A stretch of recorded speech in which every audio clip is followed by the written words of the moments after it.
All right, welcome everyone to episode 2 of Food for Thought. Today we're going to be discussing the Liberation Pledge. But before we do that, I'm going to have everyone here introduce themselves. So if you would like to start. Yeah, Sean Hill, he, him pronouns, also dude and being pronouns. My name's Lynn, and my pronouns are she and her. Cory, she and her. I'm Joseph, he, him pronouns. John Flores, just call me John. Gwenna Hunter, she, her pronoun. Sergio Pinedo, him, he pronouns. I'm Michael, he, him. So the goal of the Liberation Pledge is to end the use of animals primarily for food. And it does this by mimicking the model of another type of activism that was used to end the process of foot binding in China. So for a long time in China, women's feet were bound when they were born. And this was stopped because a group of people took a similar pledge to not let their sons marry women whose feet were bound. And within 2 generations, this completely ended the practice of foot binding in China. So the Liberation Pledge is based on the same model, except it's applying it to animal rights rather than foot binding. So the idea is you take the pledge and you refuse to publicly eat with anyone who's eating animal products, meat, dairy, eggs, whatever else. You explain to them why, and then you kind of tell others about it. And the idea is that by doing this, you create a social stigma against eating animal products, and perhaps also encourage people to look into why you're doing this. So the idea is ultimately this will spread awareness of animal rights as a relevant social issue and encourage people to take it more seriously. So I'm just going to open up the conversation by asking, is this effective in what it's aiming to do? Like, should we all take the pledge? Is this going to work? Are the parallels between foot binding and animal rights really there, or do we have to approach this differently? So I'd like to start with the people who have taken the pledge and ask them why they've done it and if they still support it and if they still think it's effective. So who here has taken the pledge? 3 people. Do you 3 want to begin? Well, I took the pledge just because at the time that I took it, I noticed that I already don't sit with people who are eating animals anyway, so I thought might as well just take it. Why not? And one of the most common arguments I hear against it is because people are concerned that, it would kind of eliminate opportunities to do some outreach with people or turn people away.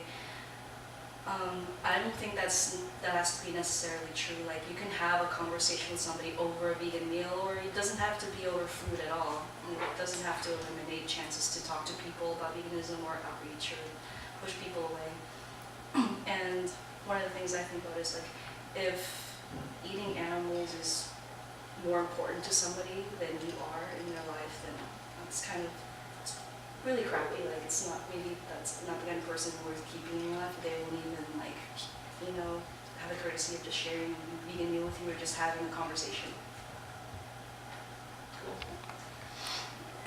Actually, I took the pledge earlier this year, and I think it's very effective because without speaking, you can actually show, the way you feel about having dead individuals on the table and that you're totally opposed to.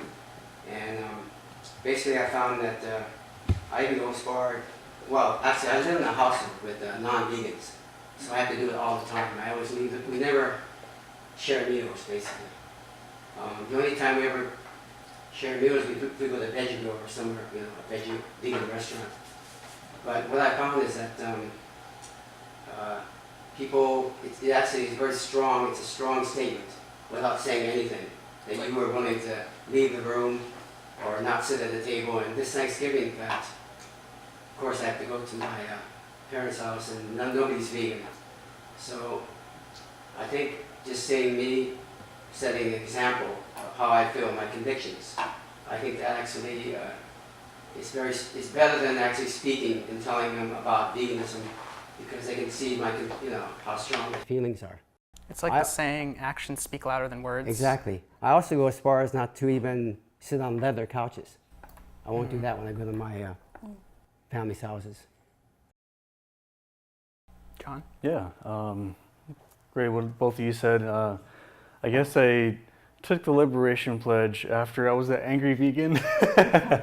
But I recognized I didn't even know like what this Liberation Pledge was and what was behind it until I read that story behind the how you bound the women. And I was like, that's pretty some powerful shit right there. And it already made sense for me. I was in that mindset. Like I tried to, knowing what I know, seeing the footage, being at slaughterhouses, bearing witness and things like that. I didn't see them, my family and friends, eating food. I saw them eating individuals. So like what Michael said is like you're making a statement and living behind your convictions. And it's been, I think, almost 4 years since I've taken the pledge. So like I went vegan and I didn't, I tried that, trying communicating with family and friends, and you get that question, well, where do you get your protein? Or, hey, you know what, why don't you just have a little bit of this? It's just a little bit of chicken, a little bit of fish, a little bit of cheese. And I was like, no, like, I want to communicate that that's not me. I don't partake in that circumstance anymore. So I found it very powerful to, for one Thanksgiving, we were having like a family like gathering.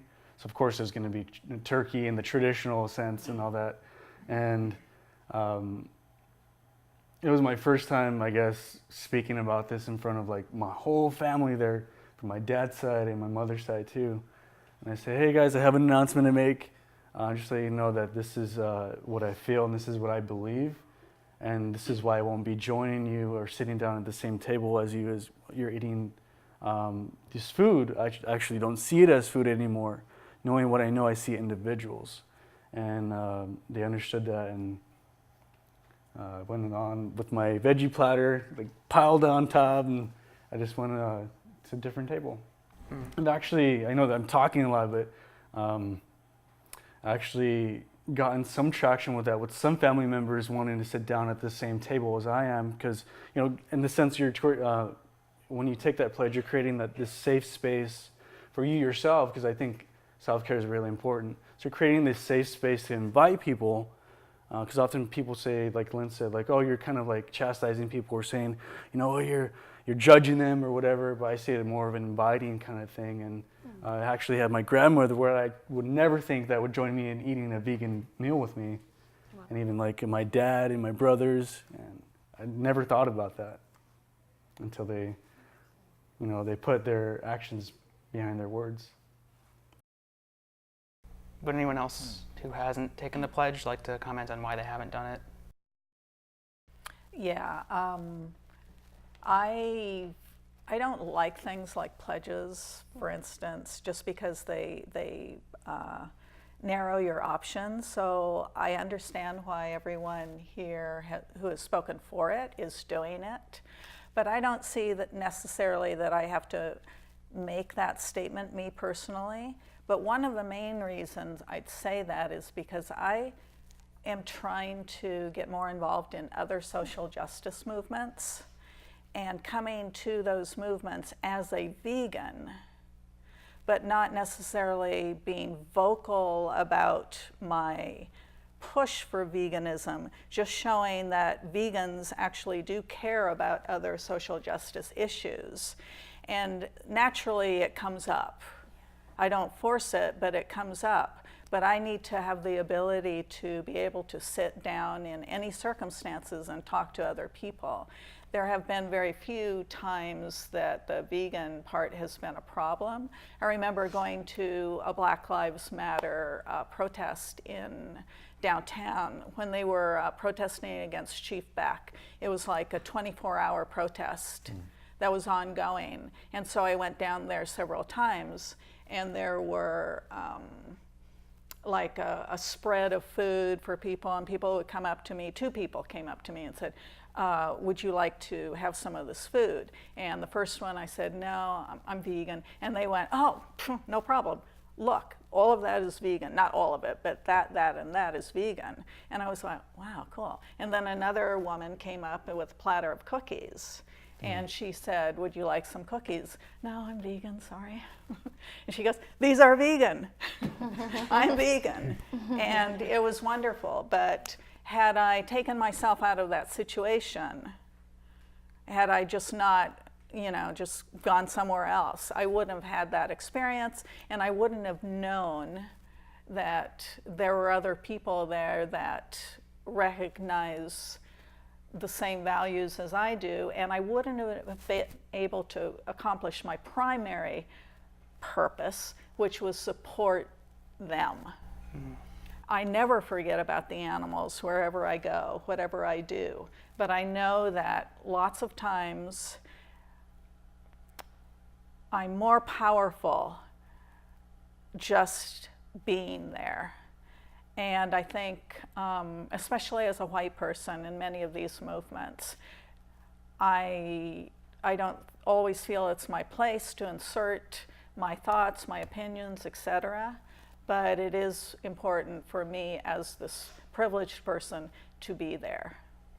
And the pledge might get in the way, though I could just cheat, I guess. But I have a few other qualms with it, but I'll let other people speak. Okay. Yeah. Interesting. I'd like to. Oh, go ahead. I'm sorry. I really. So first of all, I didn't even know the backstory about the reason for the pledge. So that kind of takes some of my judgment off because I was judgmental of the pledge, but quietly. Right. And then hearing your story that your grandmother and then your dad, that kind of softens my judgment a little bit of it. But same reason for you, I don't like making a pledge. Like I think of Pledge of Allegiance, all that type of stuff. I don't like pledging to anything. And I feel like I don't have to be on this side or that side. I can judge each situation accordingly. But there are situations where if there's somebody, has a bloody steak or something, I'm not going to sit there and be around that. Like I won't talk. My body won't even allow me to be in that vicinity. But I had a situation that happened one time. I had this job for like one day, and we all walked to Taco Bell to get. No, it wasn't Taco Bell. It was something like Taco Bell, but not Taco Bell. Can't remember what it's called. But obviously I got the vegan version. I didn't know what anyone else ordered, and we were kind of bonding and sitting together. And everybody's like, oh, what did you get on yours? Blah, blah, blah. And what did you get on yours? Got to me, I was like, oh, mine is completely vegan. And it opened up a conversation. And so one guy's like, you don't eat any meat? And I was like, no. I was like, I don't touch it. I was like, and I was gentle because I didn't want to get fired, for like inserting too much during the bonding time. But I did say, I believe animals are conscious. He was like, no dairy. I was like, absolutely not. So I went into the store, and I did get in a little bit of a tangent on dairy. And he's like, wow, I had no idea. And he's like, I didn't know that. And I was like, just Google it. I said, all the research is there. Just check it out. And that opened up a dialogue. And he was really touched by some of the information. Now, if I would have gotten up and said, in that scenario, hey, I've taken the pledge, I can't eat with you all, it would have, because they don't understand. They're still feeling like maybe we're judging them. They're thinking oh, she's being too good.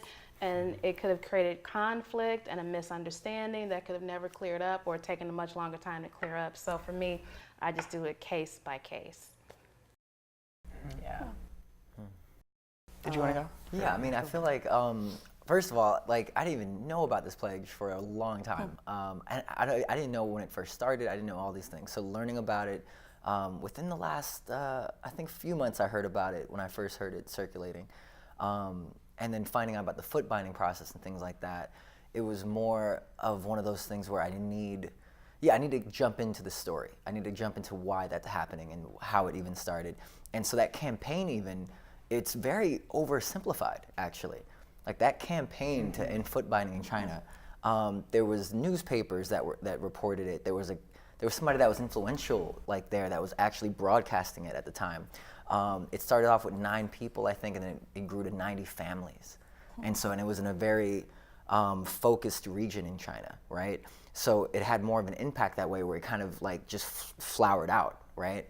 And at the same time, I was understanding kind of the implications of that, where it's you just start a campaign and, within, a couple generations, everything's perfect, And I feel like it's misleading in a way, and again, nothing against that movement, nothing against the pledge at all. It's one of those things where I know kind of like what I was saying, I just want to be able to judge it out on a case-by-case basis on what the effectiveness is of it, how it's affecting people, how non-vegans take it, even though, you know, a lot of vegans explain it perfectly and like why we're doing it and stuff like that.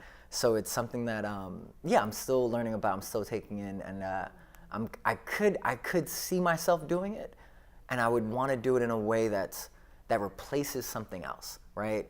Because that was something that was said in one article I read about the foot binding thing. Was actually, since they said we're only going to marry our daughters to people that are that don't believe in foot binding, they replaced it with something, right? And it's so important to know that. So I've seen a lot of people doing it where instead of just saying I'm not eating at these restaurants, I'm not eating with you, they would say, hey, I'm gonna invite you over instead, you know, or when we go out, you know, your meal's on me, or something like that, and things like that truly come from that compassionate place that I know we all have, you know, and it reminded me again of how often just vegans in general, how we can do something with such anger and bitterness because of the pain we feel, and then we forget we can also do things with love and patience and compassion. Because we love these animals, or we love each other, or people, or the cause, right? Yeah. So it's something about any kind of pledge we do. I hope we do it with the right kind of delivery, you know? That's right. Sergio, did you want to say something? Yeah. So the reason why I haven't taken the pledge is out of pragmatic reasons. I don't feel like it can be very lonely, especially living in a non-vegan world. We are faced with like so many like kind of difficulties, and putting like I can't like obviously there are difficulties within other like sectors of like movements, whether it's like civil rights or anything in general. Like we're kind of distancing ourselves and pushing back, and like it's all about like having that communication and understanding with one another, because at the end of the day, we're all people and we all have feelings, and we all want the general like thing of being valid, like having our feelings like validated and having that understanding with one another. Again, like if you are the only person that just went vegan and you're the only person in your family, like it's kind of like, oh, I'm not gonna like sit here like eating like this like vegan meal with like this like flesh on the table. Like it can be very like distancing and like just pushing back with one another.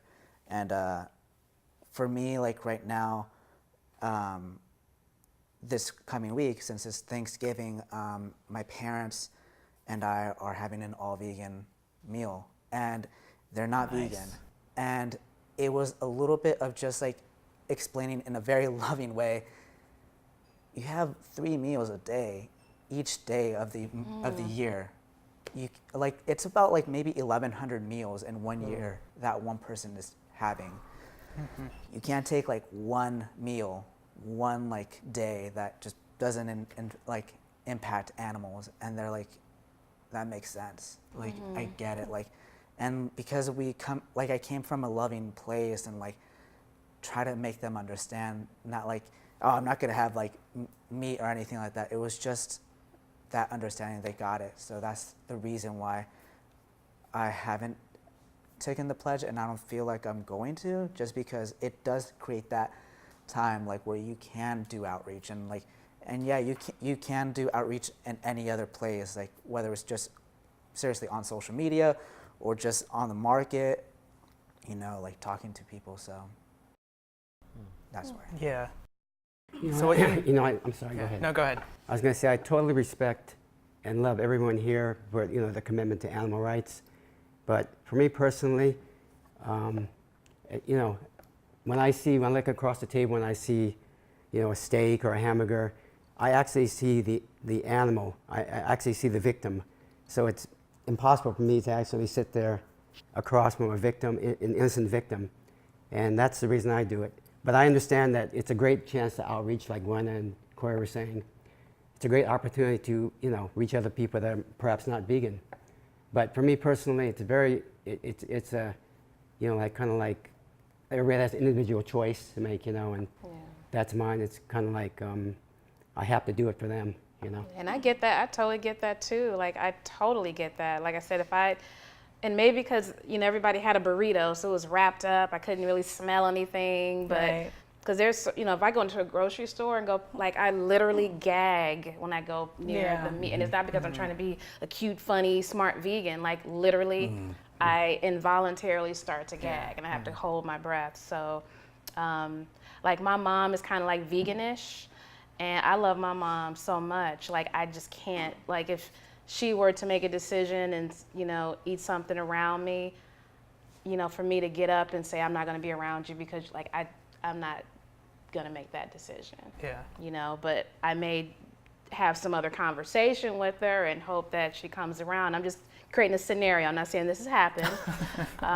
But yeah, just like you said, you come from a loving home, and I know when I first got in the movement, I noticed so much depression around the holidays with the vegan community. I'm like, why is everybody so sad and so depressed?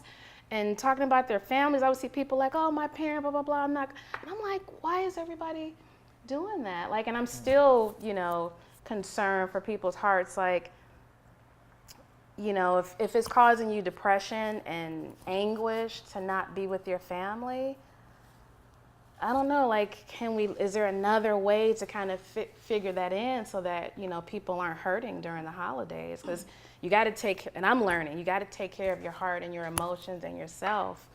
And the first love you got to have is for yourself, so that you can be good for the animals. And I'm on that journey, learning that right now. But okay, that was just a tangent. I don't know where else I'm going. So the three of you all kind of brought up this issue of, like, a compassionate approach. And, like, I don't think a compassionate approach is necessarily, like, incompatible with taking the pledge, right? Like, you can take the pledge and still introduce it in, like, a reasonable way. In fact, I think part of what they recommend is that you don't just, like, you're not just like, well, I'm not eating with you, that's it. You're supposed to explain it and kind of like.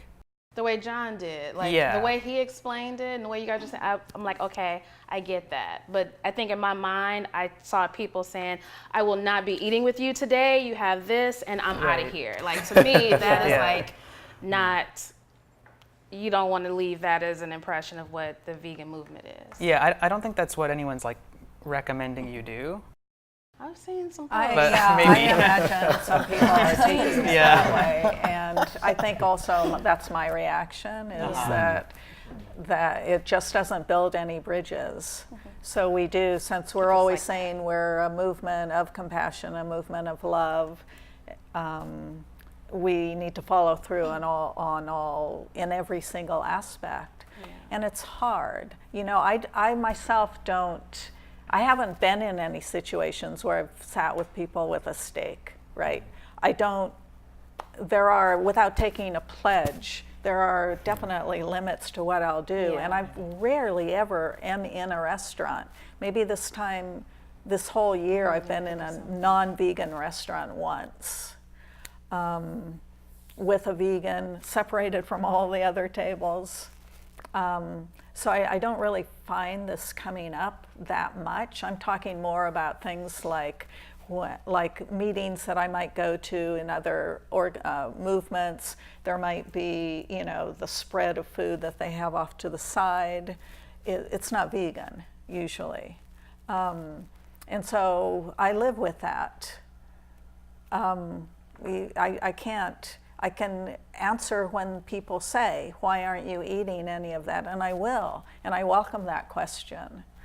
But so I think even if you don't take the pledge, you're in many ways living the pledge. Of course we are. We are living the pledge. We go through every Thanksgiving with our families and everything to varying degrees. People have to juggle what they're going to do. I'm fortunate. My sister is vegan. My brother respects, like, when he was visiting, he did not eat anything that wasn't vegan in front of me. I didn't ask him to, he just did. But not everyone. Sometimes it rips families apart, and it's hard. It's really hard. So I think it's almost like sort of an ableist view to think that everyone can do it. Some people are not able. They're not psychologically able. They're not in a situation where they could follow through on it and still remain like whole humans, whole, with the power to spread love and compassion. They would be somewhat broken. So yeah, I mean, again, other people have said, yeah, your view of this, my view of the Liberation Pledge when you first mentioned it, it was like, okay. But I can, yeah, I mean, it's not a gray and black and white issue, or it's a gray issue. It's shades of meaning, shades of everything. Yeah, so it seems like a lot of people have mentioned like that they nearly do it, but there's like some exceptions, right? Like the people who haven't taken it. And I feel like some of these exceptions are like more difficult or more notable than others. Like I think in day-to-day life, it's pretty easy for most people to just like control where and what they eat and who they eat with, right?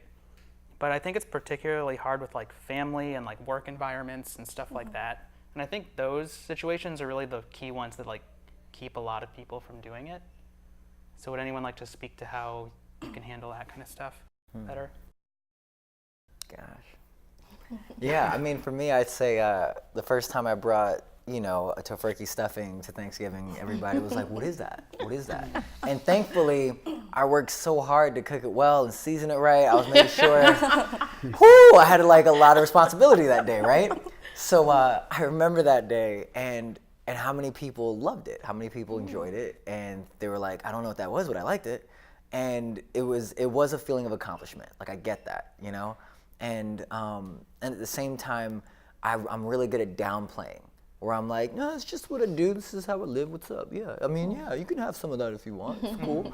And kind of not making a big deal about it, because sometimes I know the biggest problems that non-vegans have with vegans is that they always know you're a vegan. Like that's one of the biggest things that I always try to like downplay so hard, where I'm like an incognito vegan sometimes until it comes up, until it naturally comes up. I'm very private that way, right? And at the same time, whenever there's an event or something that I can promote that is already vegan into itself, and I'm like, oh my God, I don't have to do anything. I just have to share this. Okay, great. It's one of those things where I think it's kind of more of you just shining a light, and the people that are attracted to the light want to come to it. And the people that don't, it's okay. That doesn't mean they're heading back into darkness, though, right? That's kind of a heavy metaphor. But the idea is that you attract those people that are curious or interested and knowledgeable about it, or even want to be knowledgeable, I mean.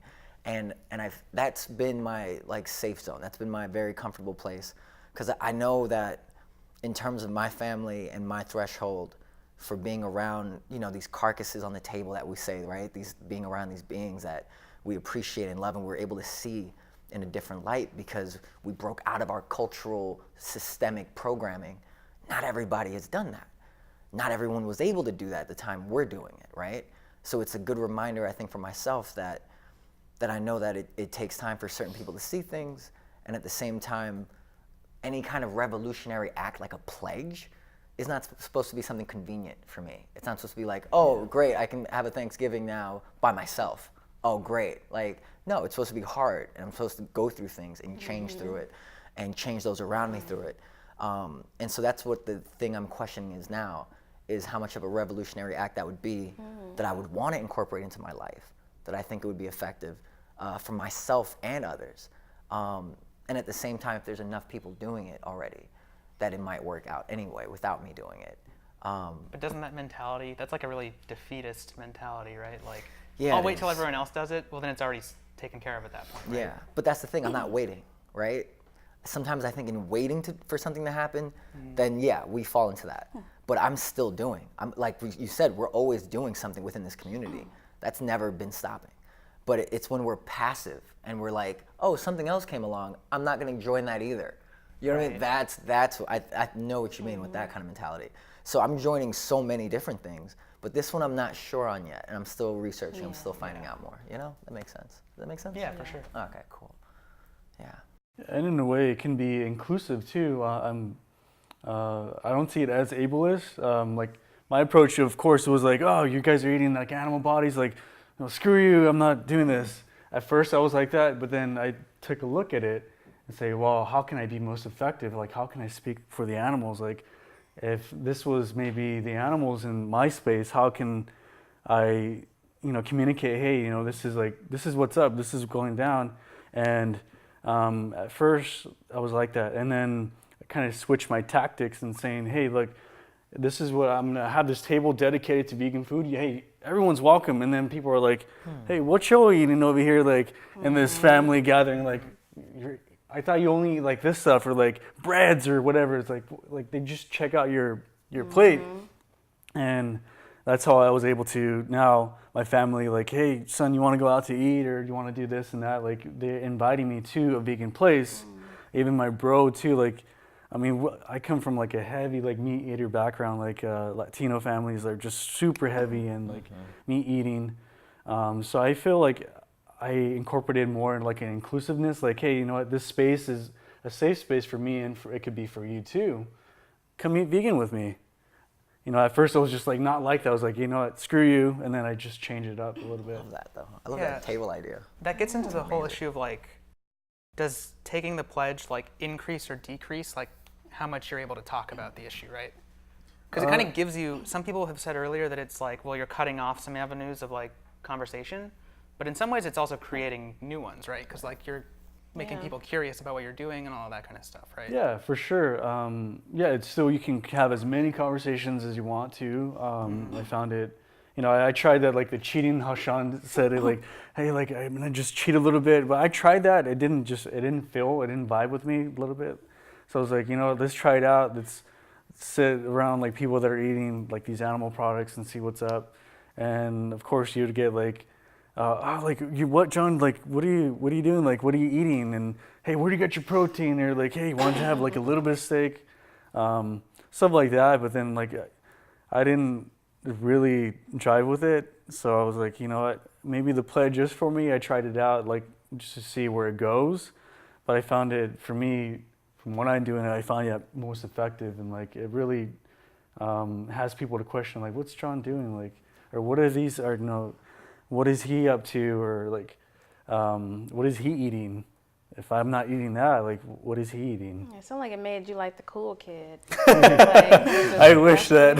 Yeah. But yeah, it definitely, I think it opened more doors. Maybe I wasn't that angry vegan anymore. Yeah. But I think that is key. Like, the way you're explaining it, like, I get it.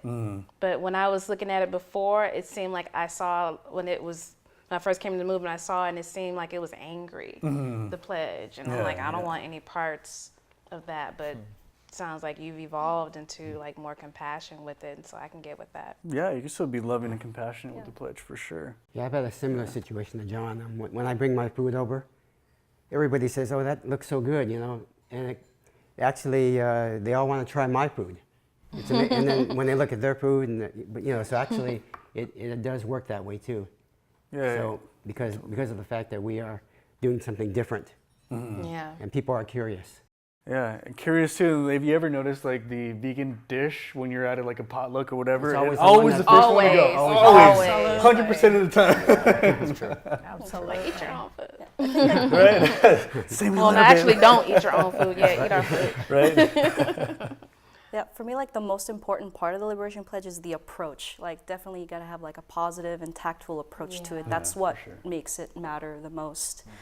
And probably like the best outcomes that I've had is like a few of the guys from like my solar class wanted to get together and have like dinner and drinks and stuff. And in the group text, I just was like, okay, I'm definitely not a sports bar, okay? And I just suggested, hey, can we go to some other place? Can we go to a vegan place? And surprisingly, without question, everybody was like, okay, where do you want to go? And we ended up going to Sage, and it wasn't like a big deal at all.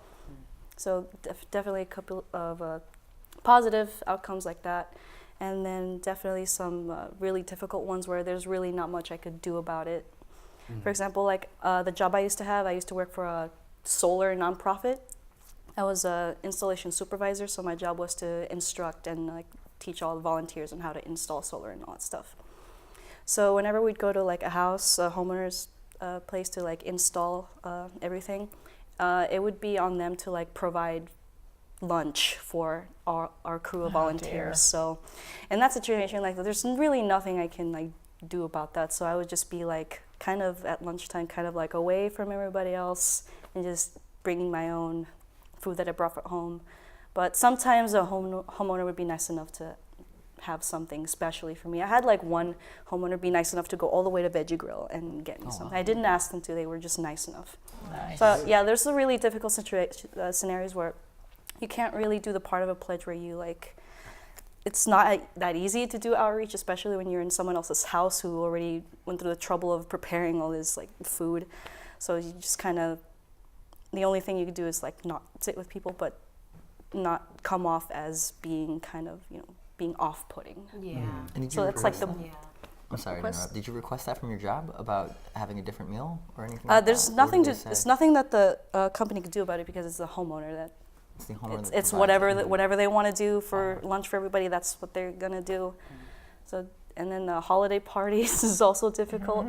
So I just kind of end up sitting by myself, it's like, just like still like spending time with people, but like not when they're like eating. So, Yeah. so those things, it's difficult, but it, you know, it depends on your attitude about it too. You can have a shitty attitude. Just kind of tactfully and quietly kind of go to your corner if there's really nothing much you could do. That example brings up, I think, we might be a bit of a biased sample group for this because we're all from LA and it's so much easier to like, Oh, yeah. Yeah. like for people in Absolutely. other parts of the country or other countries, it's a lot harder to like, well, I'm not going to eat vegan. That might be a much bigger inconvenience to everyone. Whereas in LA, it's like, okay, like we go to the restaurant like 2 blocks away instead of this one, you know? That's right. Yeah, we're So- spoiled. That is Yeah. so true. Yeah. Yeah, Yeah, a lot we're of people privileged. like have close knit families, and they do like some people are. You know, there's some people that are really into their family, and their family is everything. They do everything together, and to alienate themselves from their family is not really an emotional option. Yeah. It's kind of like what you were saying about not everyone's able to do it really. Yeah. And in terms of more solution-oriented kind of dialogue, I noticed that this also brings up an opportunity to have more non-food gatherings, where there's game nights maybe Yeah. more often, Yeah. or instead of the holiday feast as the main thing, it could be the holiday, hangout, where you talk and catch up with your family. There doesn't have to be that kind of food present, That I'm just thinking more out that box, Right. You guys got me thinking, yeah. Everybody, I mean, y'all That's something we all need to be doing. Like, I like that idea just in general. right? Yeah, like earlier you were talking about planning events yourself, right? Like inviting Yeah. people to like go out to a meal you had planned or whatever. Right. But you can do that with not food as well, right? Just Right. any event. Like, Right.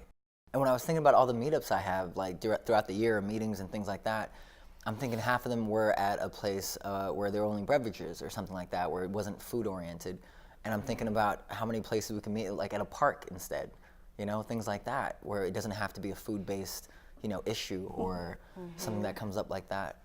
So yeah, this is the kind of stuff I mean in terms of the research behind and the pledge kind of ideas. And they can spark so many other great new ideas that all of us maybe never thought of. And at the same time, it's almost like a sifter, I think of, is when we throw out all these ideas about how to make a movement better, how to make a cause better, how to love these animals better, right? How to love ourselves better. Then we sift out all the things that don't work, from these kind of dialogues and these kind of gatherings until we get to the stuff that's concrete and works maybe for everybody or mostly everybody at least. And then we can go from there to another next movement or cause maybe that might change the world, That point brings up, so you had talked a lot about intersectionality earlier and like working on multiple causes at the same time. Right. And how you mentioned that the Liberation Pledge could complicate that. Yeah, I mean, because you're putting yourself into other situations and you're trying to, I mean, from my point of view, it seems like there's a lot more unity between and it's broken also, but other social justice movements, and that vegan or the animal rights community is kind of shoved off to the side because one, people think we don't like people. Other people think we don't like people. That's, I mean, we can't get around that. That's a huge misconception. I'm giving us the benefit of the doubt. when I You say are given the benefit of the doubt. Yeah. But I mean, again, we are animals, and when you say you don't like people. Are you saying that you don't like that little child that's in a refugee caravan right now, coming, you know, struggling out of poverty, trying to find a better world? Are you talking about the people that are getting massacred by Israeli bombs in Palestine? You know, for a few examples, I could go on and on and on. Are you talking about those people? No, of course you're not. You're not thinking about it. But yeah, the whole intersection thing, and I think vegans, one thing they forget a lot is why animals are mistreated. It's not because people like the taste of animals. That's not it. That's a byproduct. I mean, we could all go vegan one day and the animals would still be in the laboratories, for instance. Going vegan doesn't take them out of zoos. It doesn't give them rights. It might have an effect to some degree on one group of industries, but why? Why are animals mistreated? Why are they oppressed? And it's deeper issues that all of these other social justice movements share. They all have the same roots of this economic oppression. We live in societies that stratify everything into hierarchies. The animals are at the bottom. Well, if we want to work, for instance, this is never going to happen, but if we wanted to work within the system and remove animals from the bottom, what would happen? There would be people. Yeah, another group of people would just take the place of the animals at the bottom. That's no solution. And so I think it's really, this thing about the 2 generations, when I heard that, oh yeah, in 2 generations, they got rid of foot binding. And my immediate thought was, I don't think we have 2 generations. You're right, time. This, and you were saying also, we need more of a sense of urgency. Things are collapsing right now. And a lot of it is climate change, and we know animal agriculture plays a huge role in that. But again, it's not the ultimate cause. The ultimate cause is that we value, as humans, we value profit over lives. We've got systems in place where powerful forces, it's to their benefit to to have this hierarchy, to have people under them. That's how they, that's how they utilize all the wealth, all the riches of this world. And I would hope that, I'd like to see vegans working more on the root causes and being more urgent. Yeah, totally. I hear you, Cory, on that too. And I think that's kind of what the Liberation Pledge kind of addresses, is it uproots all the crap that's been just plowed over by generations and generations. As it kind of uproots the word speciesism, that concept. And I think it creates that conversation with other people that say, hey, yeah, why do we eat pigs, cows, and chickens, and goats, and sheep, but we don't eat dogs and cats and these other creatures and birds, like a parakeet or something like that? Like, why do we do that? And I think I've had those conversations with family too, with my dad too. He's a theologist, and I love to talk to him about veganism. Wow. Even though he may not like it, but I'd love to get him to think. I love having those conversations. I think, like you said, like, we don't have time. Yeah, we don't have, maybe, we're already experiencing so much devastation throughout the whole world. And I think that's one way. I mean, yeah, there's all these, like, kind of, it's like, I think veganism is like a clock. You need like many gears. And I think everyone here, this discussion or this panel is like doing freaking awesome work, whatever there is doing, keep doing it. And I think we need each other too, whether it be we take the Liberation Pledge or not. I see these people, like, and these hierarchies, not as people of power. I think we've been duped, by thinking that they do have power, and we need to band together and be more organized, like you mentioned, like, yeah, how are we going to do this? How are we going to tackle this? I see them as not having power. I think for me, from my experience and what I've read in my spirituality, I noticed that eating is a sacred act, and that has been tapped by thinking that, you know, we need animals for sustenance and for life on this planet. And that's how, for me, that's how I tackle it, is by having the pledge and say, hey, you know, I want to create this safe space for me and for you and for everyone where we don't need these animals anymore to eat. We recognize that, like say, hey, look, we have other delicious food. If you go, you know, go on Instagram and type in hashtag vegan porn or vegan food porn, like you would see all these like burgers, like patties and this and that, like French fries, like loaded with whatever, like, I mean, there's so much food out there, and I think if we talk, just focus on the food part, I think we're missing a huge part of like having that intersectionality. Like there's all these other causes, like, well, where does our vegan food come from too? You know, that's what I think about too. So, I mean, that's what I'm thinking right now. That's good. That's a good point. Where does our vegan food? Yeah. The more we learn about, we're not eating cruelty-free. You've seen the article, that's the picture, that devastating picture that was just taken of the fires up north, and there's a field, and in the background these horrendous billowing black clouds of smoke, and in the field in front are workers. Oxnard? Yeah, That's actually workers. my hometown. I used to see that all the time. Workers still in the fields, all the universities in the area, all the businesses, all the schools are closed down because of the air quality, but the workers still have to be in those agricultural fields. This is why the group, the organization Food Empowerment Project is the most awesome, I think, because they recognize they're fully vegan, they're fully working for the animals, but they're also working for the people that are also under this umbrella of oppression, and doing it very effectively. But I love their they have they compile like a chocolate list.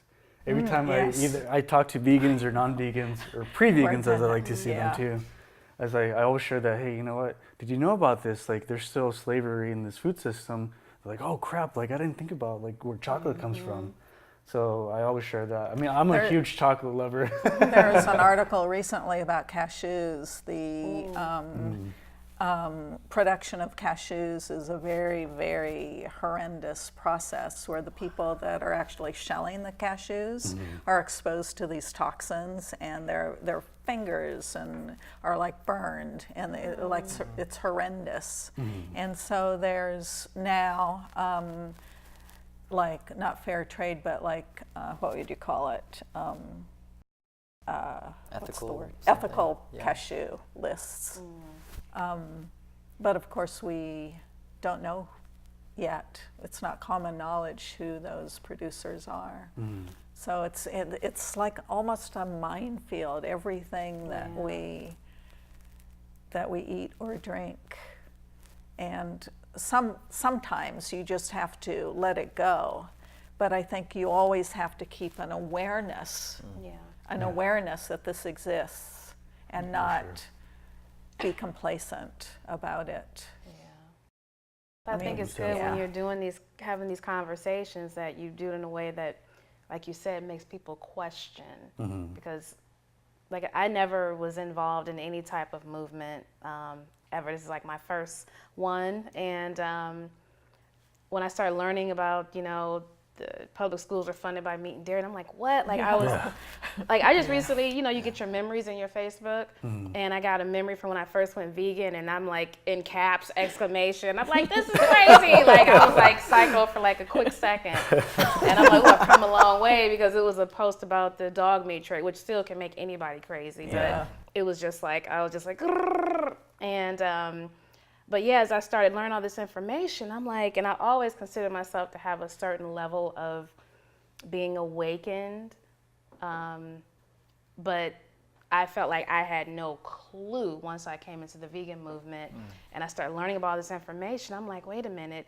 I started like you. I'm like, wait a minute, who's running this planet?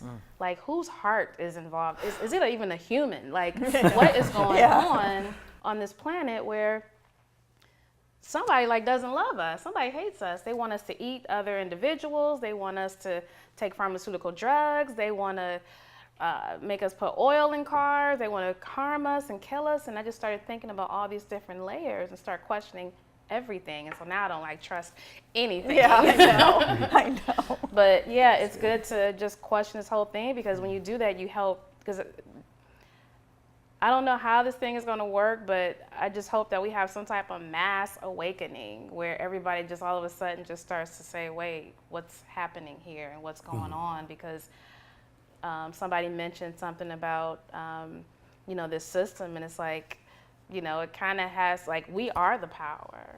Yeah. You know, like, we are the power. And we got to If we realize it, we are the power, yes. But we have to realize it. Yeah, and it's probably like a handful of people that's like running this and scaring everybody, and there's like millions, you know, billions of us, but we're all afraid, and I'm one of them. You know, like, I have a certain level of bravery, but then I also have a huge level of fear. And speaking out and saying certain things I will never say on camera, because I'm like, I don't want anybody coming after me and all this other stuff. So, yeah, I don't know. I guess we just keep each other powered up. And So pivoting back to the pledge with that, then, it's like, do you think it's, because I think a big part of the effectiveness of it is that there's like a community of people who do it, right? Like, I think there are even support groups specifically for the pledge. Yeah, there's online support groups. Yeah, so I know it's not like, what am I trying to say? Like, I think a big part of how effective it is like what percentage of people in a given area do it, right? do the pledge. Yeah, like how many people take it, like, I don't know, per capita or whatever, right? And I think, because you were talking about all of this, like, a lot of people would be scared to do things like this, to get that involved. And so in a way, it's kind of like, if it's going to succeed in the way it claims to, it only works if a lot of people commit to it, which is kind of like a tricky thing with the pledge, because I'm not calling out anyone. I don't really have a strong opinion one way or another, but the people who like here who haven't done it, who are like, well, yeah, I kind of agree with it, but I like haven't done it. It's like, isn't that kind of why it wouldn't work if those people don't do it? You know what I mean? Yeah. Like, if all of those people just did it, Right. wouldn't it be like way more effective? Yeah.